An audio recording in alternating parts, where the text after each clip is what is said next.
Boa noite a todos. Vamos dar início ao culto do Evangelho no Lar da noite de hoje. Para que possamos nos harmonizar, vamos fazer uma leitura do livro Pão Nosso, ditado pelo Espírito de Emmanuel, escrito pelas venerandas mãos de Francisco Cândido Xavier. Observação primordial. E Jesus respondeu-lhe: o primeiro de todos os mandamentos é: ouve, ó Israel, o Senhor é nosso Deus, o Senhor é um só. Marcos 12, 29. Replicando ao escriba que o interpelou com relação ao primeiro de todos os mandamentos, Jesus precede o artigo inicial do Decálogo de observação original que merece destacada. Antes de todos os programas de Moisés, das revelações dos profetas e de suas próprias bênçãos redentoras no Evangelho, o Mestre coloca uma declaração enérgica de princípios, conclamando todos os espíritos ao plano da unidade substancial, alicerçando o serviço salvador que ele mesmo trazia das esferas mais altas, proclama Cristo à humanidade que só existe um Senhor Todo-Poderoso, o Pai de infinita misericórdia. Sabia de antemão que muitos homens não aceitariam a verdade, que almas numerosas buscariam escapar às obrigações justas, que surgiriam retardamento, má vontade, indiferença e preguiça em torno da boa nova. No entanto, sustentou a unidade divina, a fim de que todos os aprendizes se convencessem de que lhes seria possível envenenar a liberdade própria, criar deuses fictícios, erguer discórdias, trair provisoriamente a lei, estacionar nos caminhos, ensaiar a guerra e a destruição.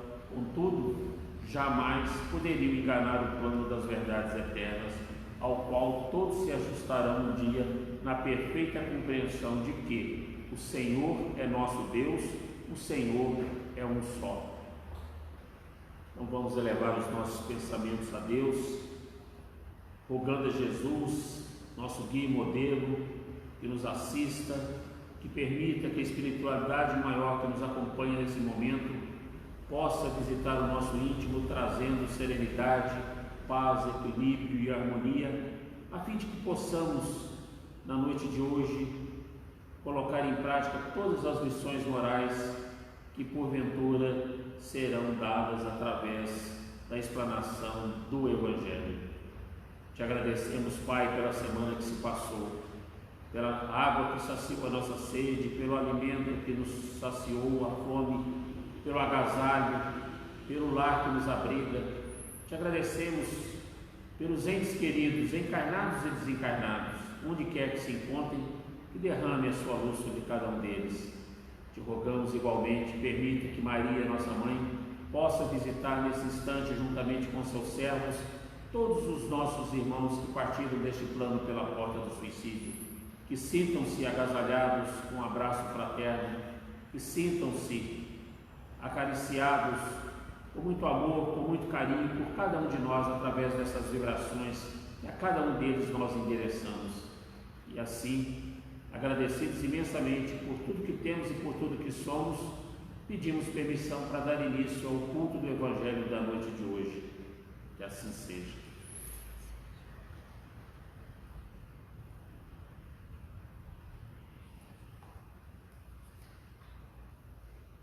Mais uma vez, aleatoriamente, cai para nós o capítulo 15, fora da caridade não há salvação. Ou seja, estamos necessitados mesmo de ouvir essas palavras do Cristo. Instruções de Paulo, Paris, 1860. Meus filhos, na máxima, fora da caridade não há salvação, estão contidos os destinos do homem sobre a terra e no céu. Sobre a terra, porque à sombra desse estandarte, eles viverão em paz, e no céu, porque aqueles que a tiverem praticados encontrarão graça diante do Senhor. Esta divisa é a flama celeste, a coluna luminosa que guia os homens pelo deserto da vida para conduzi-los à terra da promissão. Ela brilha no céu como auréola santa na fronte dos eleitos, e na terra está gravada no coração daqueles a quem Jesus dirá: passai à direita, benditos de meu Pai. Podeis reconhecê-los pelo perfume de caridade que esparge ao seu redor. Nada exprime melhor o pensamento de Jesus, nada melhor resume os deveres do homem do que esta máxima de ordem divina. O Espiritismo não podia provar melhor a sua origem do que oferecendo-a por regra, porque ela é o reflexo do mais puro cristianismo. Com essa orientação, o homem jamais se transviará. Aplicai-vos, portanto, meus amigos, a compreender o sentido profundo e as consequências de sua aplicação, e a procurar por vós mesmos todas as maneiras de aplicá-la. Submetei todas as vossas ações ao controle da caridade, e a vossa consciência vos responderá. Não somente ela evitará que façais o mal, mas ainda vos levará a fazer o bem. Porque não basta uma virtude negativa, é necessária uma virtude ativa. Para fazer-se o bem, mister sempre existe a ação da vontade. Para se praticar o mal, basta as mais das vezes a inércia e a negligência. Meus amigos, agradecei a Deus que vos permitiu gozar a luz do Espiritismo, não porque somente os que a possuem possam salvar-se, mas porque, ajudando-vos a melhor compreender os ensinamentos do Cristo, ela vos torna melhores cristãos. Fazei, pois, que ao vos vendo, se possa dizer que o verdadeiro espírita e o verdadeiro cristão são uma e a mesma coisa, porque todos os que praticam a caridade são discípulos de Jesus, qualquer que seja o culto a que pertençam. Então, mais uma vez, vem o Evangelho nos conclamar a prática da caridade, que fora da caridade não há salvação. E realmente, quando Kardec indagou da espiritualidade, como é que poderia ser compreendido a caridade, nos foi revelado pela espiritualidade maior: benevolência para com todos, indulgência com as imperfeições alheias e o perdão das ofensas. Claro que, dentre esses três sustentáculos, o mais difícil para nós ainda é o perdão das ofensas, porque a benevolência seria mais fácil a gente verificar, a gente perceber a bondade que existe em cada ser humano, a centelha divina que brilha em cada ser criado por Deus nosso Pai. A indulgência das imperfeições também poderia ser mais fácil de se praticar, porque todos nós somos carregados sobejamente de inúmeros defeitos. Então, se nós não enxergarmos os defeitos dos outros, ficará mais fácil para que os outros também não enxerguem os nossos defeitos. É os ensinamentos do Cristo: fazer ao próximo o que gostaríamos que nos fosse feito. E por último, o perdão das ofensas. Como é difícil perdoar, como é difícil extirparmos dos nossos corações sentimentos de mágoa, de ressentimento, de rancor, de ódio, muitas das vezes, que atrapalham o nosso crescimento moral e espiritual. Então, que nós realmente possamos aprender a sermos verdadeiramente espíritas, sendo verdadeiramente cristãos, vendo a benevolência em cada ser que Jesus colocou, que Deus, nosso Pai, colocou no nosso caminho, na nossa existência, que possamos ser indulgentes com as imperfeições alheias, porque nós também temos telhados de vidro.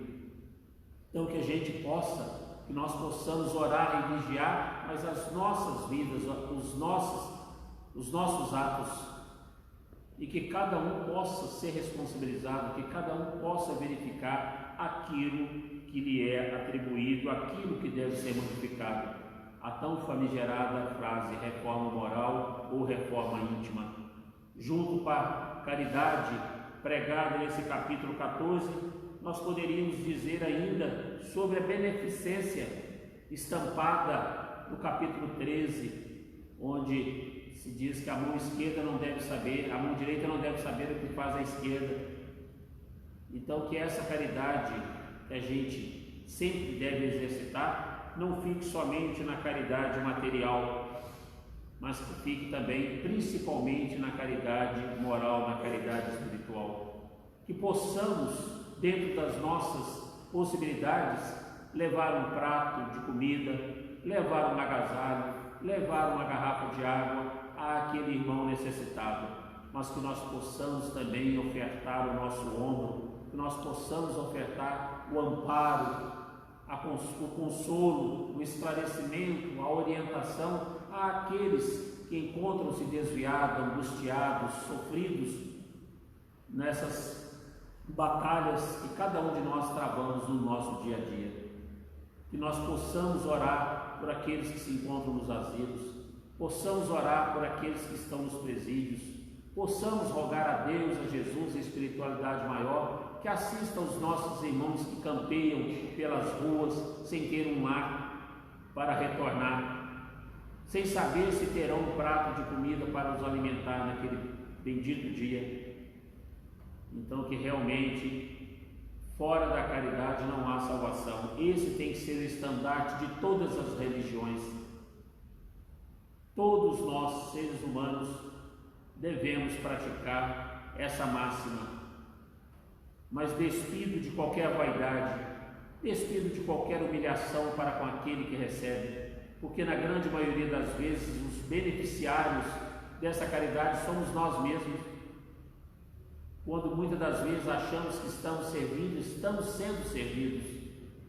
Então que nós possamos rogar a Deus, rogar a Jesus, que nos oportunize no nosso dia a dia as oportunidades benditas de praticarmos a caridade, seja material, mas principalmente a moral e espiritual.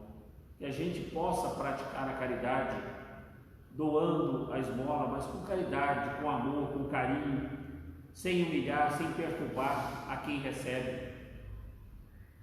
Que possamos realmente demonstrar crescimento na nossa conduta moral, que nós possamos demonstrar bondade naquilo que estamos praticando. Então que Jesus, os seus inúmeros ensinamentos, e como nessa lição de Paulo hoje, nessa mensagem de Paulo, ditada em 1860 em Paris, possa ser para nós a simbologia maior de tudo aquilo que nós devemos para com o nosso próximo. Amar a Deus sobre todas as coisas e fazer ao nosso próximo o que gostaríamos que nos fosse feito.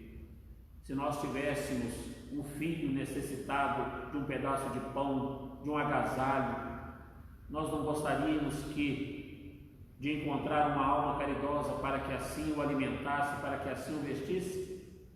Que nós possamos ir em direção àqueles irmãos nossos que necessitam desse amparo de igual forma e possamos nós auxiliá-los dentro daquilo que é possível para cada um de nós. Então, a verdadeira caridade não é necessário uma moeda sequer, mas se for necessário, que façamos como o óbolo da viúva na passagem que o Cristo nos ensina, aquela que só tinha 2 moedas, que compraria o pão para o seu lar, e mesmo assim ela doou para alimentar o seu semelhante. Essa fez muito mais do que aqueles que têm fartura em casa e simplesmente dão daquilo que é supérfluo.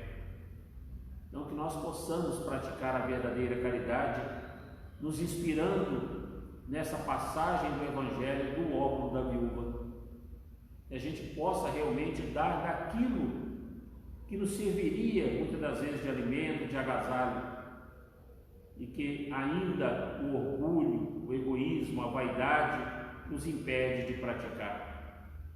Que nós possamos rogar da espiritualidade maior, que nos intui, nos assiste no nosso dia a dia, que permita, nos auxilie, nos intua a todo instante praticarmos a verdadeira caridade, pois realmente fora da caridade não há salvação. Vamos agradecer a Deus, a Jesus, por mais essa oportunidade, que nós possamos ter uma semana de paz, de equilíbrio, de serenidade, de sabedoria, que em cada momento de nossas vidas, no decorrer dessa semana, possamos, em todas as situações e em todas as pessoas, verificar a presença da centelha divina da criação de Deus em cada um de nós. Roguemos a espiritualidade maior que nos assiste e nos intui, que permita possamos praticar todo o bem que estiver ao nosso alcance, que haja em nós a boa vontade que o Cristo espera, a firme e decisiva boa vontade de realmente sair dos nossos aconchegos, dos nossos aposentos, das nossas comodidades e irmos de encontro àqueles que necessitam do nosso amparo. Permita, Senhor Jesus, possamos, não só pelas palavras, mas principalmente pelos exemplos, arrastar multidões.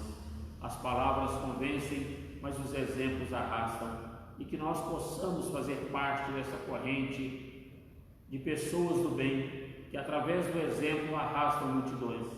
Que a espiritualidade maior possa continuar nos assistindo, nos intuindo e velando por cada um de nós.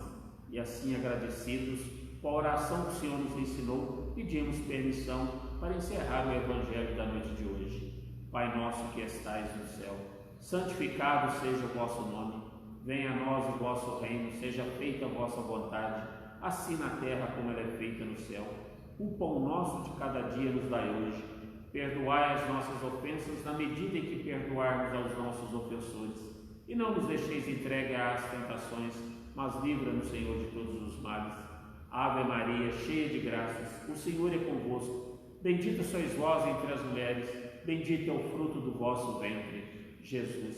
Santa Maria, Mãe de Jesus, rogai por nós, pecadores, agora e na hora do nosso desencarne, que assim seja. Gratidão.